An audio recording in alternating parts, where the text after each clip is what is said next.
The first kill in Peter Pan's Neverland Nightmare comes in the first few minutes when Peter Pan tries to take a kid, and I gotta say, he looks like Pennywise from when he was trying to kill Georgie in It. Peter Pan tries to get this kid, but the kid's mom saves him in the last second.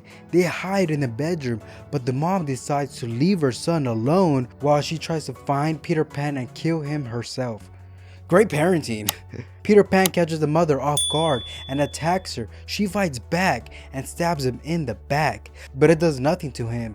Peter Pan stabs her in the stomach, then slices up her scalp. After he's finished, he finds a little kid in the bedroom scared and takes him away. Then we fast forward to 15 years later, the current day. We are introduced to our main characters, Wendy, who is an adult in this film, and Michael, her little brother. We then see a much older Peter Pan whose face has not aged well after 15 years. He looks all beaten up and he has scars all over his face. He goes to a party supply store and gets a mask to cover up the scars. Yeah, cause that's a face not even a mother would love. While in the shop, a worker tells him to leave because they are closed.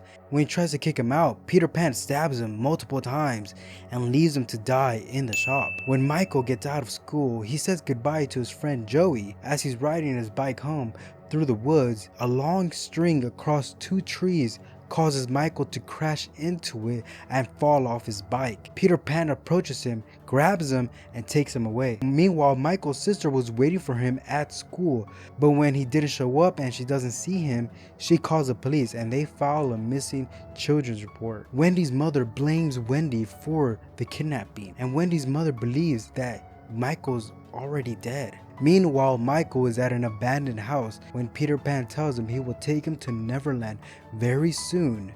Michael becomes terrified because he's afraid of what Neverland could be. The next day, Peter Pan stops on the side of the road to lure unsuspecting victims when a school bus stops and the bus driver gets out of the bus to investigate, but when he sees Peter Pan with the weird mask, he gets a little creeped out. Then Peter Pan walks towards him and stabs him upward through his jaw.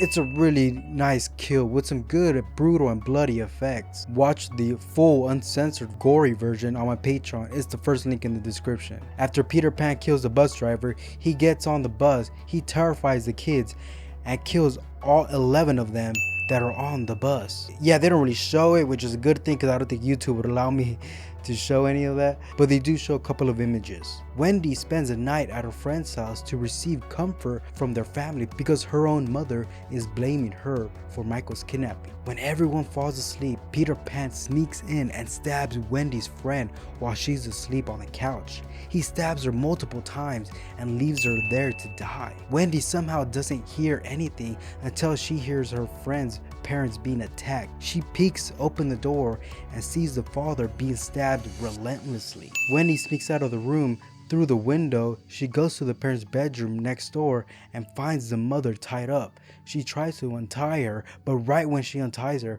Peter Pan catches her and Wendy barely manages to sneak away, but the mother isn't so lucky and Peter Pan drops her to the floor and then suffocates her with a plastic bag. Peter Pan then grabs Michael's friend Joey and takes him away. Wendy follows Peter Pan to the abandoned house. Peter Pan brings Joey to Michael so they can reunite. Wendy sneaks into the house and slowly makes her way throughout the house without being seen. After Joey and Michael have been reunited, Peter Pan chooses one of them to take to Neverland, and he chooses Joey. Michael begs him not to take Joey, but Tinkerbell holds Michael down while Peter Pan takes Joey away. A little while later, when Wendy enters the bedroom, she finds Michael and they reconnect and try to find where Joey is so they can escape. But Peter Pan almost catches her. She manages to hide behind a dresser. When Peter Pan is in front of it, Wendy drops the dresser onto him. Wendy and Michael take advantage and get away. When they're in the hallway, they get stopped by Tinkerbell and get separated. Michael hides in the kitchen, and after convincing Tinkerbell to let her go, Wendy goes to the basement and rescues Joey out of a coffin. Tinkerbell heads to the kitchen. When Peter Pan arrives, he attacks her because she let Wendy and Michael get away. He slams her onto the table, then pushes her to the ground.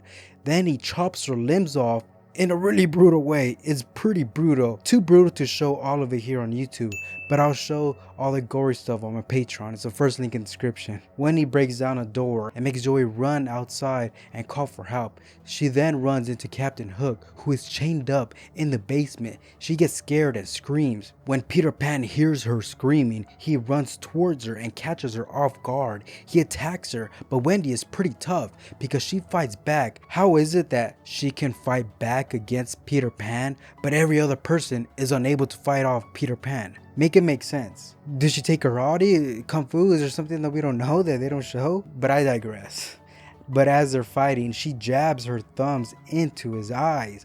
Michael then bashes his head with a hammer, leaving Peter Pan badly injured. He then gets dragged down to the basement by Captain Hook, while Wendy and Michael embrace in each other's arms, relieved that it's all over. But what about Joey? His parents are dead. Where's he at? Because 1 year later goes by and I don't see Joey. I see Michael, he's celebrating his birthday with his family, but where's Joey? They get a phone call, and when Wendy answers it, she hears Peter Pan's theme song on the phone, teasing a possible sequel. So we had 18 kills in Peter Pan's Neverland Nightmare, 14 males and 4 females. The golden hammer for the best kill goes to Tinkerbell, who got her limbs chopped off. It's a nice effect, really brutal and bloody, looks pretty realistic. The silver pistol for the worst kill goes to the idiot bus driver who did nothing. He had no defensive awareness. He just stood there like an idiot while Peter Pan stabbed him through the jaw. Comment your favorite kills and your thoughts on the movie. Please like and subscribe to Movie Gods to be a movie god. I'll see you in the next one. Goodbye. Adios, abuela.